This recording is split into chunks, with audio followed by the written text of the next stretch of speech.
Whether you owned one or knew someone that did, the Nintendo Wii was a gaming spectacle.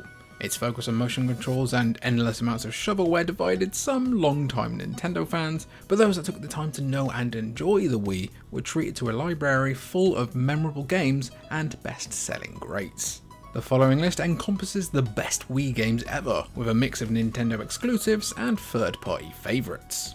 If not for these releases, the Wii landscape would have looked quite a bit different, and it may not have gone on to become one of the highest selling, most enduring consoles ever made, and the shot in the arm that Nintendo dearly needed after the disappointing performance of the GameCube.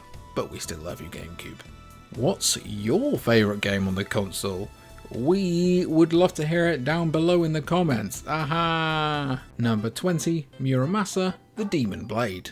Visually stunning and surprisingly engaging, Muramasa isn't the type of game you'd expect to thrive on the Wii, and yet the side-scrolling action RPG landed very well indeed. While the traditional Japanese art style depicting Honshu Island during the nation's Edo period is a star feature, it's the fast-paced and deep gameplay that drove home Muramasa's place on this list. Choosing between the leading characters Momohime and Kisuke, sorry if I murdered that, players engage small mobs of enemies in the 2D plane. Both make quick work of their foe with a mix of blade combat, frantic abilities, and well-timed parries. There are some subtle differences in how the two characters engage the enemies, but the biggest difference between the two is their story. Muramasa has quite a lot going for it, and is definitely the most overlooked Wii game on this list. I mean, have you heard about it? Number 19, The Blob. It's all about colours in this quirky Wii title that Nintendo's own Splatoon may owe a slight debt of inspiration to. When the Inked Corporation removes all colours from the once beautiful Chroma City, the titular character steps in to save the day. It's up to players to navigate the dreary Chroma City and repaint everything, from the plant life to buildings. The bouncy protagonist doesn't have a lot at his disposal, and Inked won't make it easy to restore the city's beauty. The Blob could have very well been a quick release on the Wii Store with no real meat to it. However, Blue Tongue Entertainment was sure to flesh out a full experience that Wii owners could really sink their teeth into.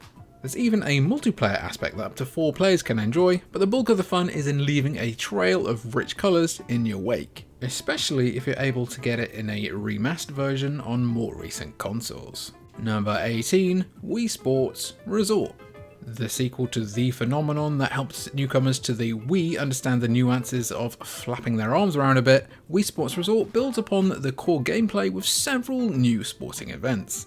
Fan favourites like bowling return amidst a considerably larger list of games that includes frisbee, archery, canoeing, cycling, and chaotic swordplay. The focus on Mii avatars remained pivotal to the experience, meaning players still had reason to spend hours building their in-game caricature. Wii Sports Resort enhanced the responsiveness of the Wii Remote with Wii Motion Plus, an attachment that improved how well the remote acted to movement. Resort was an improvement over Wii Sports as far as many people were concerned, and it ultimately landed as the third highest selling game for the console, just behind Mario Kart and its bigger brother. Number 17, MadWorld. Sorry. The Nintendo Wii's placement as a family-friendly console was solidified by games like New Super Mario Bros. And Wii Sports. However, there was no reason why motion gaming couldn't also appeal to a more mature audience. MadWorld pulled no punches when it landed on the Wii, delivering a brutal and bloody beat-em-up driven by the console's signature Wii Remote and Nunchuck. The game show setting called back to cult films like Running Man and Death Race. As if to double down on bringing stylistic violence to the Wii, the game is presented in all black and white, save for splashes of crimson when the action really heats up. Players take control of Jack Kamen, who enters Deathwatch with his prosthetic arm chainsaw, as you do. Yep, it is as silly as it sounds, but the dystopian setting and visual brutality landed surprisingly well on the Wii. It's a shame then that the MadWorld universe really ended before it started getting going though. Number 16, Punch-Out! The Punch-Out series is one of Nintendo's most underutilized franchises, but in 2009, after a 15-year hiatus, the title returned for the Nintendo Wii.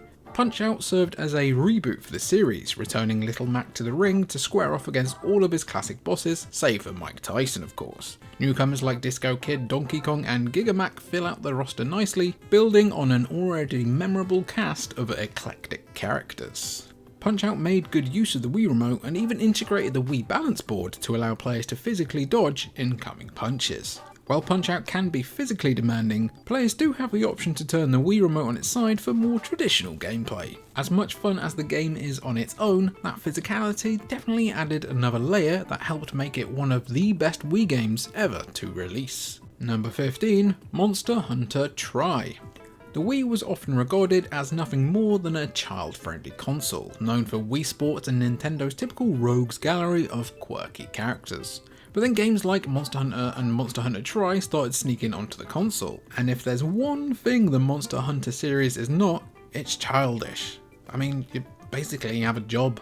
Sure, the talking cat-like creatures paint a very youthful aesthetic, but the series' mechanics and gameplay are meticulous and require a degree of maturity to master. Though Tri wasn't the first Monster Hunter game on the Wii in Japan, it was the first for the rest of the globe, and it was a surprising critical success. The motion controls had the potential of being pretty awful, but Capcom integrated them well to deliver a relatively user-friendly monster hunting experience. A somewhat forgotten but still fun entry in the Monster Hunter series. Number 14, Sonic Colors.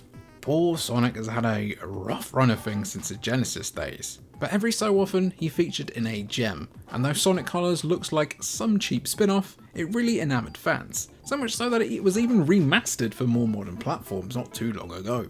The titular hedgehog finds himself in a 2D/3D adventure that blends his iconic side-scrolling platform with his oft-derided 3D exploits. Sonic Team did a fine job blending the two into a new adventure featuring old friends and iconic enemies. When the villainous Dr. Eggman opens an amusement park, Sonic must travel to new heights to stop his latest dastardly plan. Spanning a multitude of colourful worlds, Sonic and Tails set out to save an enslaved alien race and restore the franchise's good name. Sonic Colors wasn't the only Sonic game on the Wii, but it was the only one to really make an impact and stay true to the series' high-speed whimsy. Number 13, Fire Emblem Radiant Dawn. It's rare to have a Nintendo console that doesn't have at least one good Fire Emblem game on it. Radiant Dawn was the Wii's standout entry for the series, serving as a direct sequel to the GameCube's Path of Radiance, which we definitely didn't leave off our best GameCube's video list, no sir. If you played Path of Radiance, then Radiant Dawn would be quite familiar, as Intelligent Systems opted to keep things largely the same. The 4-part adventure picks up 3 years after the Mad King's War and sends players on an epic quest featuring most of Path of Radiance's cast. Sticking to a formula that already worked, it wasn't a surprise that Radiant Dawn performed well on the Wii. Tactical combat remained the focus as players strategically navigate a battle map, setting up their party to maximise their chance of victory. While the battles could run for quite some time, when everything played out accordingly, they were some of the most rewarding experiences you could have on the Wii. Number 12, No More Heroes 2, Desperate Struggle. Not long after revelling in his glory as the top assassin in the United Assassins Association, try saying that 5 times fast, Travis Touchdown met with tragedy. When his best friend is murdered, Travis sets out to exact revenge and finds himself tangled in something much bigger. No More Heroes 2 simplifies the experience a little bit from the first game, allowing players to progress without having to pay to enter ranked battles. This opens up the game quite a bit, allowing for a more player-friendly experience. The iconic beam katana returns, and Travis has access to 4 blades, all offering different fighting styles. No matter which you choose though, the combat is brutal, bloody, and heavy hitting. You'll need to master Travis's array of blade and wrestling attacks to take on the swarm of enemies standing in your way. No More Heroes 2 is a quirky hack and slash that further solidified that the Wii was a console not just for the young crowd. It took quite a few years, but we belatedly saw the equally bonkers No More Heroes 3 on the Switch too. Number 11, Mario Kart Wii. The chaotic racing of Mario Kart Wii may sound a bit much for a console built on motion controls, but the included wheel tap run actually led to a surprisingly smooth experience. Well, as smooth as a bout of Mario Kart can get, as the Wii iteration was not short on the zany items that make each track a potential nightmare. All the staples of the series returned for Mario Kart Wii, including a large roster of Mario's closest friends and greatest enemies. And also the ability to absolutely ruin your closest friendships in a single lap, as God intended. Whether tackling the different tournament cups or the spotty online component, players were treated to fast-paced kart racing with a Nintendo twist. Most importantly, they got to test their merits on a new version of Rainbow Road, which remains as punishing and intimidating as always. Even if you're not a huge racing fan, Mario Kart keeps things entertaining and full of hilarious competition. Number 10, Resident Evil 4 Wii Edition. Since its release on the GameCube, Resident Evil 4 has landed on a multitude of different consoles. The Wii Edition, however, proves to be the most unique of them, integrating the console's motion controls with Capcom's survival horror romp. Leon S. Kennedy returns to the series, leaving behind his rookie status to serve directly under the US president. When the president's daughter is kidnapped, Kennedy travels to a sleepy village where he finds his nightmare in Raccoon City was just the beginning. Resident Evil 4 feels like it belongs on the Wii, though the motion controls can feel a little bit gimmicky at times. However, it adds a degree of immersion that every other version, save for the Switch version, is missing. The game's Wii Edition featured Ada Wong's Separate Ways side story and unlockables that were added to the game for its PS2 re-release. There was enough new content and the experience was just fresh enough to warrant a replay, even if you tackled Leon's misadventure on the GameCube. Number 9, Kirby's Epic Yarn. Kirby's most notable feature is his Big Gob, which is capable of sucking in enemies to adopt their powers or abilities. Epic Yarn changed that a little, swapping out the pink puffball's signature move for the ability to turn into different items made of yarn. It's a drastic change to the character and could have spelled doom for the Wii game, but it's hard not to love Kirby in all situations he finds himself in, especially when they look this charming. Now, I just said the word doom and Kirby, I just imagined Kirby wearing the Doomslayer outfit, and I think that would be very, very cool. The visual aesthetic of Epic Yarn is a large part of the game's appeal, but the gameplay holds its own to deliver a uniquely entertaining Kirby release. From a parachute to a small Kirby mobile, the lovable hero has a number of different ways to traverse the environment, defeat his enemies, and ultimately return to his normal form. Epic Yarn showed that Kirby isn't reserved to just one mechanic, and it's a shame Nintendo hasn't explored this idea a little bit further. Luckily for you, Epic Yarn still holds up remarkably well to this very day. Number 8, Donkey Kong Country returns. In 1996, developer Rare released what would be the last game in the Donkey Kong Country series for 14 years. Then, seemingly out of nowhere, Retro Studios picked up where Rare left off with Returns. While the loss of Rare's Kong knack certainly left some fans weary, the titular character's return landed well on the Wii. With their banana horde put at risk by the Tiki Tak tribe, Donkey and Diddy Kong must find a way to release their animal companions from hypnosis. The adventure plays out in Donkey Kong Country's 2D side-scrolling platform format, oh my god that's a lot of words, and though the developer changed, Donkey Kong's entertainment value certainly did not. Returns may not have utilised the motion controls in the best way, but when using a more stationary format, the game is a shining achievement for the Wii. Sure, you may have to go bananas with the motion controls at times, but Donkey Kong Country Returns distills a lot of what made the Wii so very great. Number 7, Rayman Origins. 8 years had passed since Rayman was last seen running amok, and his triumphant return proved to be worth the wait. While the devilish rabbids from Rayman's universe had been enjoying the spotlight for a bit, the titular character jumped back into the limelight with a vibrant side-scrolling platformer that can be tackled alone or with a group of friends. Though the formula may seem simple, the game was a blend of smooth platforming and incredibly busy levels. Gameplay varied across some levels, such as aerial levels that had players inhaling enemies, but it was otherwise a true-to-form platformer that required patience, skill, and timing. Rayman Origins supports up to 4 players locally for a riotous good time, making it one of the best Wii games for players of all ages. Number 6, Xenoblade Chronicles. Launched in 2010, Xenoblade Chronicles spearheaded a new series that would continue on within Nintendo's ecosystem well into the Nintendo Switch's lifecycle. This inaugural entry was a longer, more robust experience for the Wii, following the staples of action RPGs with an expansive open world, plenty of player interaction, a grand story, and fluid combat. It's a game that really tested your endurance with the Wii Remote. The Wii release of Xenoblade Chronicles has stood up well over time. Sure, it's a little rough around the edges and the controls aren't nearly as comfortable as they are for the Switch re-release, but it wouldn't be a bad game to revisit if you still have a Wii to dust off and dozens of hours to spare. With Xenoblade Chronicles 3 released on the Switch, you definitely want to make sure you play through the full series before diving into the newest entry. A decent remaster of this maiden entry on Switch is probably the best way to do just that. Number 5, Metroid Prime 3, Corruption.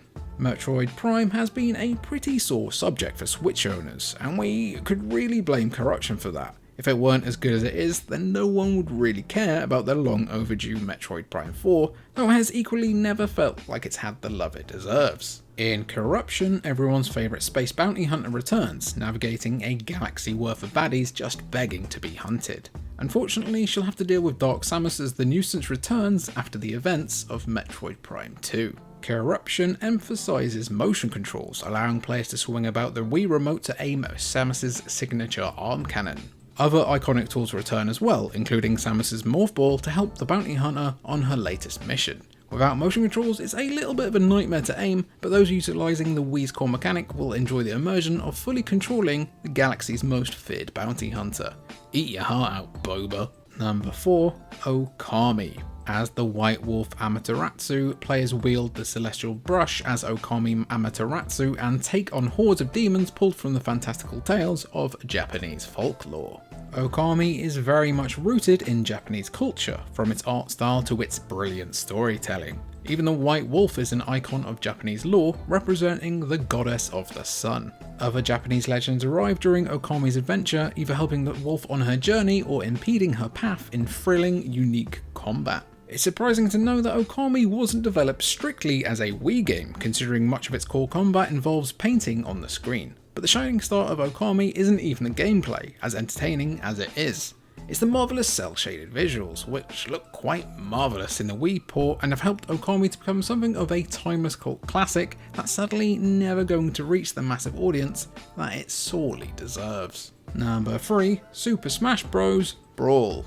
How do you get Mario, Lucas, Ike, Wario, Sonic and Solid Snake in one game without some convoluted multiverse plot? You sneak them into a Super Smash Bros. Roster, of course. Brawl boasted one of the largest selections of characters available in a Smash Bros. Game, with characters joining the fight from all over. While Nintendo characters make up the bulk of the rogues gallery of fighters, Nintendo snuck in characters that appealed to a much larger audience.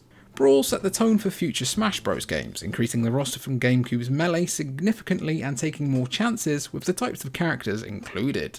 The signature combat was relatively the same, though there's more for players to do thanks to the new The Subspace Emissary adventure and online play, along with the returning Target Smash minigame.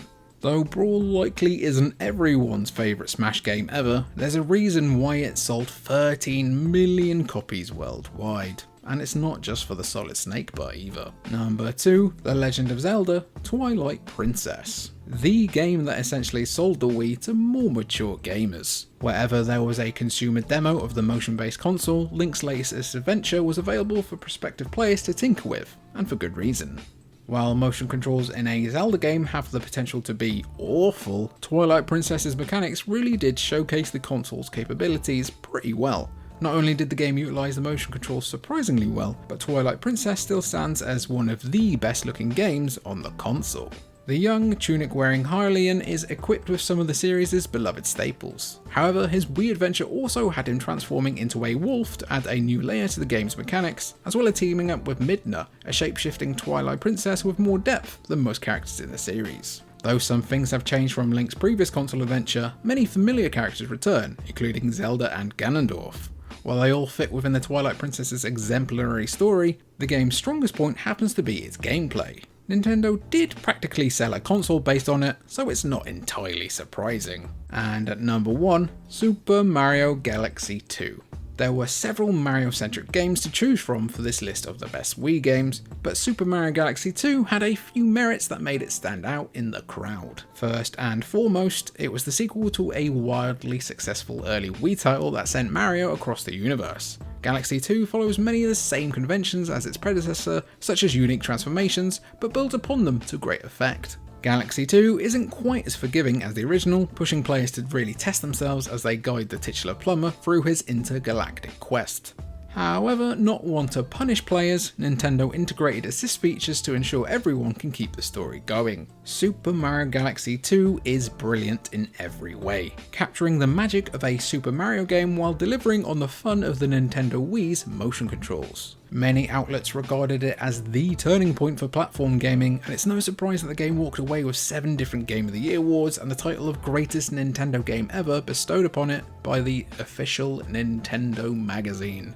It's in a galaxy of its own on the Wii, and the best Wii game ever made. And that was our list of the best Wii games of all time. Did you agree with our choices? Did you disagree? What did we miss out on? Leave your comments down below, and thank you for watching.